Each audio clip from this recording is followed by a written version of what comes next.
আপনার পাড়ায় আপনার বাড়ির ঠিক পাশেই কি পাকিস্তানের চর ঘুরে বেড়াচ্ছে? হ্যাঁ, ঠিকই শুনেছেন। জাস্ট কয়েক ঘন্টা আগের খবর। আর এই খবর শুনলে আপনার পায়ের তলা থেকে মাটি সরে যাবে। যে পশ্চিমবঙ্গকে আমরা শান্ত মনে করি, সেই পশ্চিমবঙ্গের বুকেই রীতিমতো জাল বিছিয়ে ফেলেছে পাকিস্তানের গোয়েন্দা সংস্থা আইএসআই। টার্গেট কে? টার্গেট খোদ ভারত। ভাবছেন পাকিস্তান তো সেই পশ্চিমে, তারা হঠাৎই পূর্ব দিকে, মানে আমাদের বাংলায় কিভাবে ঢুকলো? উত্তরটা লুকিয়ে আছে আমাদের ঠিক পাশের দেশে, বাংলাদেশে। শেখ হাসিনা দেশ ছাড়ার পর ওপার বাংলায় যে রাজনৈতিক ডামাডোল চলছে, ঠিক সেই সুযোগটাই কাজে লাগাচ্ছে ইসলামাবাদ। রাতের অন্ধকারে উত্তর দিনাজপুর আর কোচবিহার থেকে এসটিএফ জালে ফেলেছে ৩ কুখ্যাত গুপ্তচরকে। কি ভয়ঙ্কর ছক কষা হচ্ছিল জানেন? কি প্ল্যান ছিল এদের? সিট বেল্ট শক্ত করে বেঁধে নিন, কারণ আজকের ভিডিওতে ভারত, বাংলাদেশ আর পাকিস্তানের এই চরম হাই ভোল্টেজ জিওপলিটিক্যাল গেমের আসল পর্দা ফাঁস করব আমরা। দেখুন, একটা খুব পুরনো প্রবাদ আছে, পাশের বাড়িতে যখন আগুন লাগে তখন সেই আগুনের আঁচ নিজের গায়ে এসেও পড়ে। গত অগাস্ট মাসে বাংলাদেশে এক বিশাল রাজনৈতিক পালাবদল হয়েছে। নির্বাচিত সরকারকে হটিয়ে সেখানে এখন এমন একটা পরিস্থিতি তৈরি হয়েছে যেখানে ভারত বিরোধী কট্টরপন্থী এবং মৌলবাদী সংগঠন, বিশেষ করে জামায়াতে ইসলামীর মতো দলগুলো আবার মাথাচাড়া দিয়ে উঠেছে। আর ঠিক এই শূন্যস্থান বা পলিটিক্যাল ভ্যাকুয়ামের সুযোগটাই নিচ্ছে ভারতের চিরশত্রু পাকিস্তান। এতদিন তারা কাশ্মীরে বসে ভারতকে ডিস্টার্ব করার চেষ্টা করত, কিন্তু এখন তাদের নতুন স্ট্র্যাটেজি হলো ভারতের পূর্ব দিক, অর্থাৎ পশ্চিমবঙ্গ ও উত্তর পূর্ব ভারতকে অশান্ত করা। আর এই কাজের জন্য তারা ব্যবহার করছে বাংলাদেশের মাটিকে। খবরটা একদম টাটকা।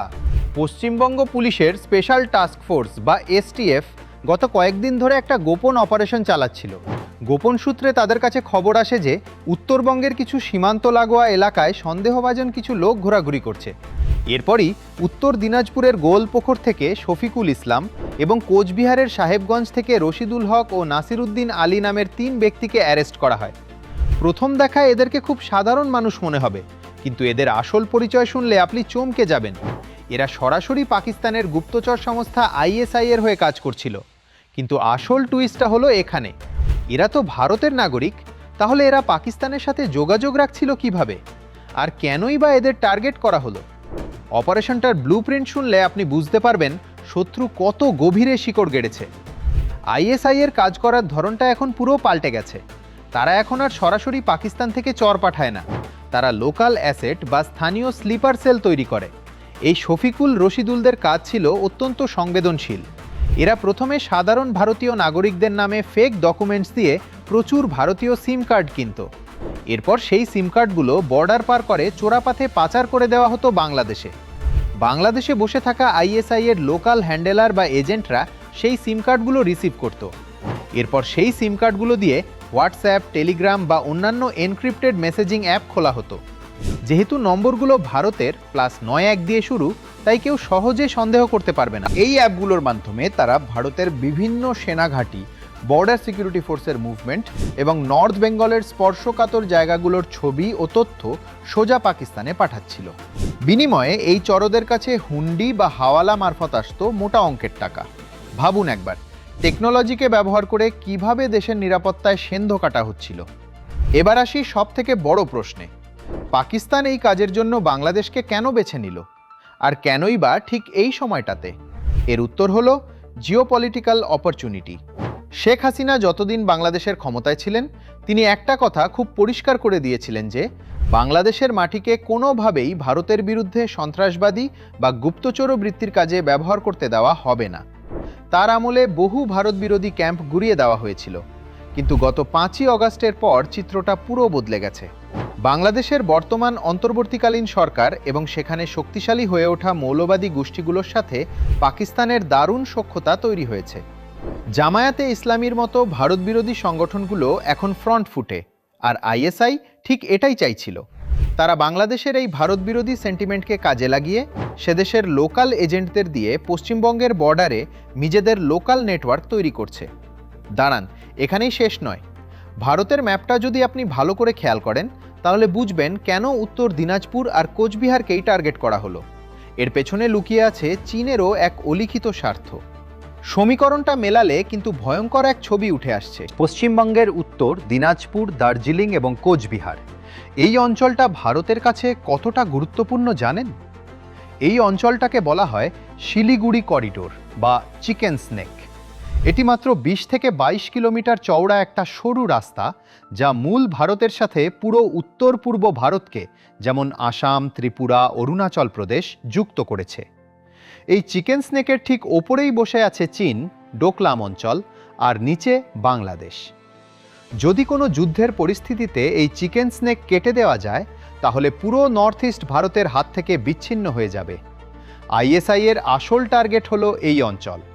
তারা চাইছে এই শিলিগুড়ি করিডোরের আশেপাশে এমন একটা স্লিপার সেল বা জঙ্গি নেটওয়ার্ক তৈরি করতে, যাতে ইমার্জেন্সির সময় তারা ভেতর থেকে ভারতের সাপ্লাই লাইন বা সেনার মুভমেন্ট ধ্বংস করে দিতে পারে।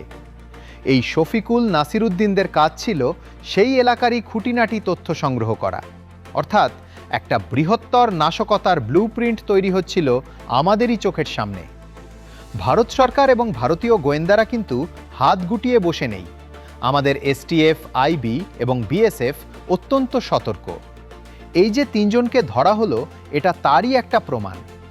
ভারত খুব ভালো করেই জানে যে বাংলাদেশ বর্ডারে এখন আর আগের মতো নিশ্চিন্ত হয়ে বসে থাকার উপায় নেই। বর্ডার সিকিউরিটি আরও টাইট করা হচ্ছে। ইন্টেলিজেন্স গ্যাদারিং বা তথ্য সংগ্রহের কাজ বাড়ানো হয়েছে বহুগুণ। কিন্তু চিন্তার বিষয় হলো, বাংলাদেশে যতদিন না একটা স্থিতিশীল এবং ভারত বান্ধব সরকার আসছে, ততদিন এই ধরনের গুপ্তচর বৃত্তির চেষ্টা বাড়তেই থাকবে। পাকিস্তান সব সময় চাইবে ভারতকে চারদিক থেকে ঘিরে ধরতে। পশ্চিমে তো তারা আছেই, এখন পূর্বে বাংলাদেশকে ব্যবহার করে তারা একটা ট্রায়াঙ্গেল অফ টেরর বা সন্ত্রাসের ত্রিভুজ বানাতে চাইছে।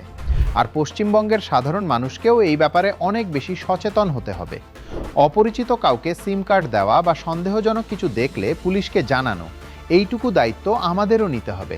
কারণ রাষ্ট্র তার কাজ করবে, কিন্তু দেশের সুরক্ষায় নাগরিকদেরও চোখ কান খোলা রাখতে হবে। দাদা, জিওপলিটিক্সের অঙ্কটা বড়ই নির্মম। এই যে ঘটনাগুলো ঘটছে, এগুলো কোনো বিচ্ছিন্ন ঘটনা নয়। এর পেছনে রয়েছে একটা গভীর আন্তর্জাতিক ষড়যন্ত্র। ভারত বাংলাদেশ বর্ডারে আইএসআই এর এই তৎপরতা আগামী দিনে পূর্ব ভারতের নিরাপত্তার জন্য একটা বড় চ্যালেঞ্জ হতে চলেছে।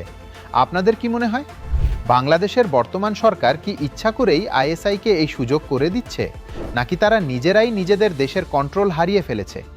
আর ভারতের কি এবার বাংলাদেশ বর্ডারে আরও কঠোর কোনো পদক্ষেপ নেওয়া উচিত? আপনাদের মূল্যবান মতামত কমেন্ট বক্সে অবশ্যই জানাবেন। আমরা আপনাদের উত্তরের অপেক্ষায় থাকব। আজকের আলোচনা এই পর্যন্তই। আন্তর্জাতিক খবরের এমন নিখুঁত, তথ্যবহুল এবং সহজ জিওপলিটিক্যাল বিশ্লেষণ বাংলায় পেতে আমাদের চ্যানেলটা সাবস্ক্রাইব করতে ভুলবেন না। বেল আইকনটা প্রেস করে রাখুন, যাতে পরের ভিডিওর নোটিফিকেশন মিস না হয়। ভালো থাকবেন, সুরক্ষিত থাকবেন। দেখা হচ্ছে পরের ভিডিওতে।